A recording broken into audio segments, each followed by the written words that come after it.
अस्सलामुअलैकुम दोस्तों और साथियों, उम्मीद है आप लोग खैरियत से होंगे। ऑटो इम्यून डिजीज़ का क्या मतलब है? इम्यून पे पहले बात कर लेते हैं। हमारे जिस्म के अंदर एक मुदाफ़ती निज़ाम है। वो मुदाफ़ती निज़ाम हमें बाहर की बीमारियों से बचा के रखता है। मैं आपको एक छोटी सी एग्जांपल दे देता हूँ कि कल या परसों मैंने एक वीडियो देखी जिसमें रशिया की एक फ़ैमिली जो है वो 1936 में वहाँ के मज़ालिम से तंग आके, क्योंकि वहाँ पे एक ऐसी हुकूमत आ चुकी थी जो मज़हब को नहीं मानती थी, तो वो क्योंकि मज़हबी घराना था तो वो पहाड़ों में, बर्फीले जो पहाड़ होते हैं, आइसोलेशन में चले गए वो फैमिली। वो मियाँ बीवी थे, उनके फिर बच्चे हुए, 3 बच्चे, एक बेटी और 2 बेटे। तकरीबन 40 साल तक दुनिया को अंदाज़ा ही नहीं हुआ कि वो लोग रहते भी हैं कहीं पे। फिर कोई 1978 की बात है शायद, तो वहाँ पे जो रशिया में जो जियोलॉजिकल सर्वे करती हैं टीमें, तो हेलीकॉप्टर गुजरा, उन्होंने देखा कि वहाँ पे एक घर सा बना हुआ है आइसोलेशन में। वहाँ पे करीब तरीन जो घर थे वो कोई 160 या 200 किलोमीटर बर्फ़ानी इलाकों में थे। जब वो हेलीकॉप्टर वहाँ पे उतारा गया, उस फैमिली से मुलाकात की गई, पता चला उनको कि 40 साल से इनको तो पता ही नहीं है कि दुनिया में क्या हो रहा है। तो उनको वो विश करके, अच्छी उम्मीदें दिला के, और वो फिर चले गए जियोलॉजिकल सर्वे वाले। तो उनके जाने के कुछ ही दिन के बाद उनके 2 बेटे जो हैं वो निमोनिया से उनकी डेथ हो गई, जो फैमिली वो रह रही थी। वजह क्या बनी कि उन बच्चों ने, जब वो पैदा हुए पहाड़ियों में और उसके बाद वो बड़े हुए, तो उन वायरस या बैक्टीरिया जिसकी वजह से उनको निमोनिया हुआ, जो उन लोगों के अंदर मौजूद थे जो उनको मिलने के लिए आए थे, तो उनके ख़िलाफ़ उनका जो इम्यून सिस्टम है वो तैयार ही नहीं था मज़ाहमत के लिए। तो वो नौजवानी में ही वो लड़कों की डेथ हो गई।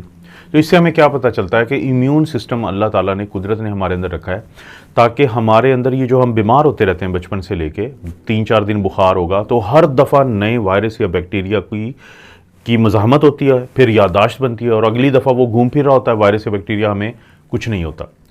तो अल्लाह ताला ने, कुदरत ने हमारे अंदर इम्यून सिस्टम, मुदाफ़ती निज़ाम रखा है ताकि हमें बीमारियों के हमले से बचाया जा सके। ये तो हो गया इम्यून का लफ्ज़। ऑटो का क्या मतलब? ऑटो हम कहते हैं कि जैसे गाड़ी है वो ऑटो होती है। आजकल 2 किस्म की गाड़ियाँ, एक में मैनुअल है कि आप गियर चेंज करते हैं, और एक ऑटोमेटिकली खुद ही चेंज करती है। तो ऑटो का मतलब है कि हमारे जिस्म के अंदर हमारा जो मुदाफ़ती निज़ाम है वो उधर ही ऑटोमेटिकली किसी को दुश्मन समझना शुरू कर देता है, जो कि हकीकत में बाहर का नहीं दुश्मन होता बल्कि हमारे जिस्म का कोई हिस्सा होगा। जैसे सोराइसिस एक बीमारी है, तो इस मर्ज़ में हमारी जिल्द को वो समझता है कि ये बाहर का कोई दुश्मन है, हालांकि जिस्म का हिस्सा है। जोड़ों, जैसे रूमेटॉइड आर्थराइटिस एक ऑटो इम्यून डिजीज़ है, उसमें हमारे जो जोड़ होते हैं उनको वो दुश्मन समझना शुरू कर देता है। SLE एक ल्यूपस बीमारी है, ख़वातीन में ज़्यादा होती है, तो उसमें भी जिस्म के मुख्तलिफ हिस्सों को, वो जिस्म के वो हिस्से जो उधर ही रहेंगे और अपने हैं, तो इसे हम कहते हैं ऑटो इम्यून डिजीज़। अक्सर लोग ऑटो इम्यून डिजीज़ के हाथों परेशान रहते हैं। इस वीडियो में हम 8 उन खानों की बात करेंगे जिनके इस्तेमाल करने से, अगर आप किसी भी ऑटो इम्यून डिजीज़ का आपको मसला है, टाइप 1 डायबिटीज़ मेलाइटिस भी ऑटो इम्यून डिजीज़ है। दुनिया में कोई 80 के करीब बीमारियाँ हैं जो ऑटो इम्यून डिजीज़ है। तो अगर आप उनमें से किसी का भी शिकार हैं तो आपको इन 8 खानों के इस्तेमाल से फ़ायदा हो। इनमें जो पहली चीज़ है जो आप इस्तेमाल करेंगे खाने वाली, और उसकी वजह से आपकी ऑटो इम्यून डिजीज़ कम हो जाएगी या उससे फ़ायदा होगा, तो वो है सनफ्लावर सीड्स, सूरजमुखी के जो बीज होते हैं। इनके अंदर होता है विटामिन ई अच्छी खासी मिकदार में, सेलेनियम होते हैं, और भी बहुत सारे मिनरल्स होते हैं। आप यहाँ से अंदाज़ा करें कि अगर आप 100 ग्राम के ये सनफ्लावर सीड्स इस्तेमाल करते हैं तो एक दिन में जितना आपको विटामिन ई चाहिए होता है, तो उससे दुगनी मिकदार आपको वहाँ से मिल जाती है। अब विटामिन ई क्या करता है? ये बहुत पावरफुल एंटीऑक्सीडेंट है।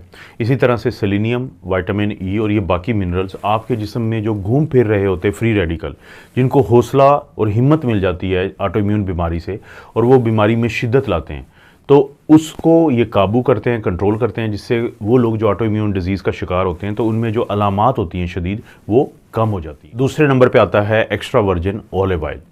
ऑलिव ऑयल वैसे जैतून का तेल बहुत अहम होता है, लेकिन एक्स्ट्रा वर्जिन तो खसूसी है। जो एक्स्ट्रा वर्जिन ऑलिव ऑयल होता है, इसके अंदर एक तो ओलिक एसिड होता है, दूसरा ओलियोकैंथिल एसिड जो है, ये फैटी एसिड्स होते हैं, ये अच्छे वाली फैटी एसिड्स होते हैं।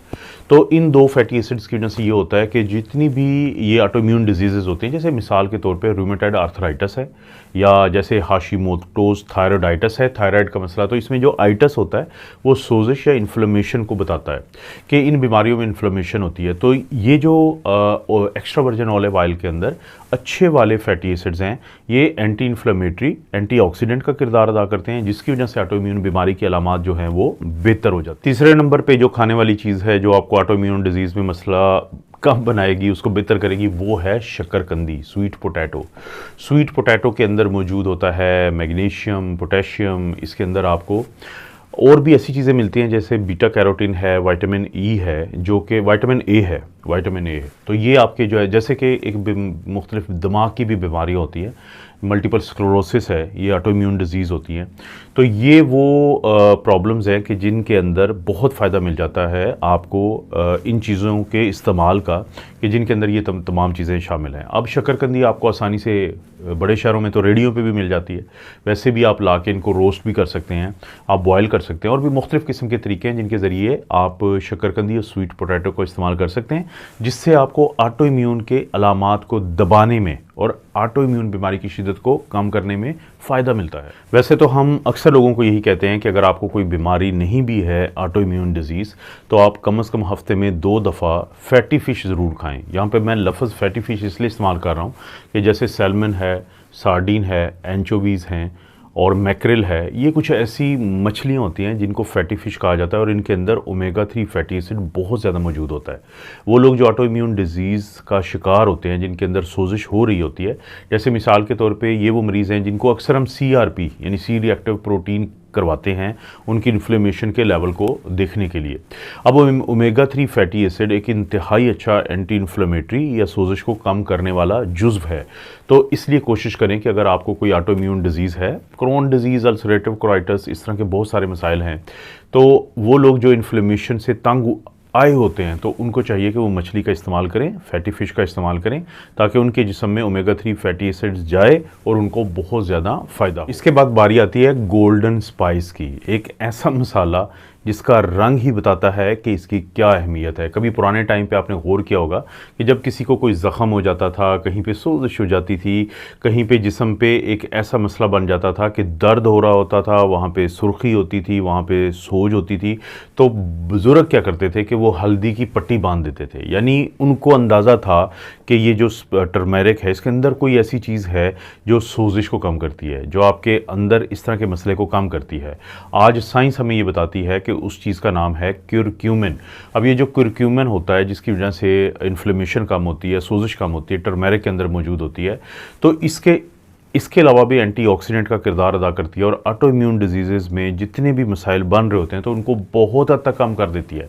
अगर आप चाहते हैं कि क्यूरक्यूमिन आपके जिस्म में अच्छे तरीके से हिस्सा बन जाए, तो फिर कोशिश करें कि जब आपने हल्दी का इस्तेमाल करना है तो इसके अंदर थोड़ी सी काली मिर्च भी डालें, क्योंकि काली मिर्च के अंदर मौजूद होता है, ब्लैक पेपर के अंदर मौजूद होता है जो एक पेपरिन, वो जो पेपरिन होता है वो क्यूरक्यूमिन को आपके जिस्म का हिस्सा बनाता है। ऑटो इम्यून डिजीज़ का शिकार लोग जो हैं उनको वो फ़ायदा मिल जाता है, जिसके लिए कुदरत ने, अल्लाह ने हल्दी के अंदर ये क्यूरक्यूमिन हमारे लिए रखा है। और वो लोग जो अपनी ऑटो इम्यून डिजीज़, जो मैंने बताया कि 80 के करीब बीमारियां हैं, और उनको यानी वो चाहते हैं कि मैनेज करें, लेकिन वो कोई बहुत ज़्यादा मुश्किल में नहीं पड़ना चाहते, तो उनके लिए बड़ा एक आसान सा हल है कि 3 से 4 हफ्ते यानी 1 महीने का लगा लें कि वो 1 महीने के लिए रोज़ाना 1 जो कप है वो ग्रीन टी, जो सब्ज़ चाय जिसको हम कहते हैं, तो उसका इस्तेमाल करें। जो ग्रीन टी होती है, तहकीकात ने ये बात साबित की है कि इसके अंदर एक ख़ास किस्म का पॉलीफिनोल होता है जिसको हम EGCG कहते हैं। ये EGCG जो है, ये एक बात कंफर्म है स्टडीज़ के ज़रिए कि ये बहुत पावरफुल एंटीऑक्सीडेंट है, एंटी इन्फ्लेमेटरी है, और जब ये हमारे जिस्म में जाता है तो हमारी वो बीमारियां जिनकी वजह से इन्फ्लेमेशन या सोजिश हुई होती है, जिसमें ज़ाहिर है मैं वजाहत दे चुका हूँ कि ऑटो इम्यून डिजीज़ बहुत नुमायाँ हैं, तो उनके इन असरात को कम करती हैं। तो कोशिश करें कि 1 महीने या 3 हफ्ते का ये एक ट्रायल करें अपने ऊपर, डॉक्टर से मशवरा करें अपने, और अगर वो इजाज़त देते हैं तो 1 कप ग्रीन टी का रोज़ाना पिएँ, और उसका ये जो फ़ायदा है कि आपको जो ऑटो इम्यून मसला है, डिज़ीज़ है, उसके असरात बहुत कम हो जाएंगे। अक्सर आप लोगों ने नोट किया होगा कि वो लोग या जिनकी फैमिली में कुछ ऐसे लोग होते हैं कि जिनको ऑटो इम्यून कोई बीमारी होती है, तो डॉक्टर ने जो बाकी दवाइयों के साथ लिखा होता है वो विटामिन डी का कोई ना कोई सप्लीमेंट वो देने की ज़रूर कोशिश करते हैं। उसकी वजह ये है कि तहकीकात ने ये साबित किया है कि अगर आपके जिस्म में विटामिन डी की कमी हो तो उस सूरत में आपका जो इम्यून सिस्टम है वो ज़्यादा ख़राबी पैदा करता है। और वो लोग जिनमें विटामिन डी की कमी नहीं होती है तो उनका इम्यून सिस्टम उनके लिए ज़्यादा ख़राबी नहीं पैदा करता। और ये क्योंकि बीमारियां ही इम्यून सिस्टम से मुतल्लिक़ हैं तो वो खुराक जिसके अंदर विटामिन डी का लेवल ज़्यादा है वो आपको फ़ायदा देगी। मशरूम्स, खुम्बियाँ ये जो होती हैं, ये आप देख भी रहे हैं बैकग्राउंड में, तो मशरूम्स जो हैं वो एक बहुत अहम ज़रिया है विटामिन डी को आपके जिस्म में पहुंचाने का। बल्कि जो आपको मार्केट से सफ़ेद वाली वाइट मशरूम्स मिलती है इनके अंदर विटामिन D2 भी होता है जो कि बहुत ज़रूरी है आपके लिए। ना सिर्फ ये कि इनके अंदर विटामिन डी होता है, ये जो तमाम मशरूम्स होती हैं, बल्कि इनके अंदर और भी ऐसी चीज़ें होती हैं जो आपके इम्यून सिस्टम को इस तरीके से रीसेट करती हैं कि जिसकी वजह से जो अलामात आपको आ रही हैं उनमें नुमायाँ कमी होती है। तो कोशिश करें, मुख्तलिफ़ तरीके हैं इसको इस्तेमाल करने के, मशरूम्स को पकाने के, बॉयल करने के, और भी बहुत सारे तरीके आपको पहले से पता होगा या यूट्यूब से आपको पता चल जाएगा।